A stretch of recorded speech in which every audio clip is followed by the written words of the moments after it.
ചക്കക്കുരു ലഡു. ഇതിനു മുന്നേ നിങ്ങൾ കഴിച്ചിട്ടുണ്ടോ? കഴിച്ചിട്ടില്ലെങ്കിൽ ഉണ്ടാക്കി നോക്കാനും കഴിച്ചു നോക്കാനും മറക്കരുത് കേട്ടോ. അടിപൊളി ടേസ്റ്റാണ്. അപ്പോൾ ഇതെങ്ങനെ ഉണ്ടാക്കുന്നത് നോക്കിയാലോ. ചക്കക്കുരു എടുക്കുക.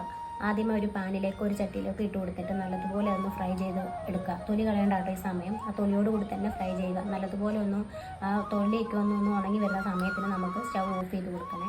അതിനുശേഷം അതിൻ്റെ ചൂടൊന്ന് ആറി വരുമ്പോൾ നമുക്കൊരു മിക്സിയുടെ ജാറിലേക്ക് ഇട്ട് കൊടുക്കണം. അതിന് മുമ്പായിട്ട് ചക്കക്കുരുവിൻ്റെ തൊലിയൊക്കെ ഒന്ന് റിമൂവ് ചെയ്ത് മാറ്റണേ.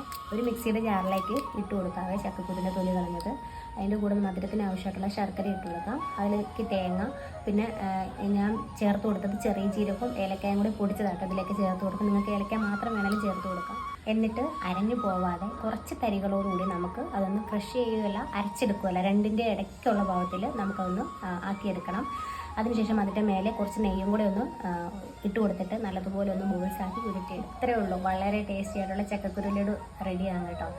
ചക്കക്കുരു ലഡു എന്നൊക്കെ കേൾക്കുമ്പോൾ എല്ലാവരും ആദ്യം അയ്യെന്ന് വെക്കും. അയ്യെന്നൊന്നും വെക്കേണ്ട ആവശ്യമില്ല. ഒരു തവണയെങ്കിലും ഉണ്ടാക്കി കഴിച്ചു നോക്കിയവർ ഒരിക്കലും അയ്യെന്ന് പറയത്തില്ല. അപ്പോൾ എന്തായാലും ചക്ക സീസണൊക്കെ തീരാൻ പോവുക. ചക്കക്കുരു എന്തായാലും വീട്ടിൽ സ്റ്റോക്ക് കാണാതിരിക്കത്തില്ല. ഒന്ന് ട്രൈ ചെയ്ത് നോക്കാൻ ആരും മറക്കരുത്. ശരിക്കും പറഞ്ഞാൽ നെയ്യുടെയൊക്കെ ഫ്ലേവർ ഉണ്ടല്ലോ, അതൊക്കെ കുടിച്ച് വരുമ്പോഴത്തേക്കും ശരിക്കും ഒരു പായസം കുടിച്ച് ഫീൽ.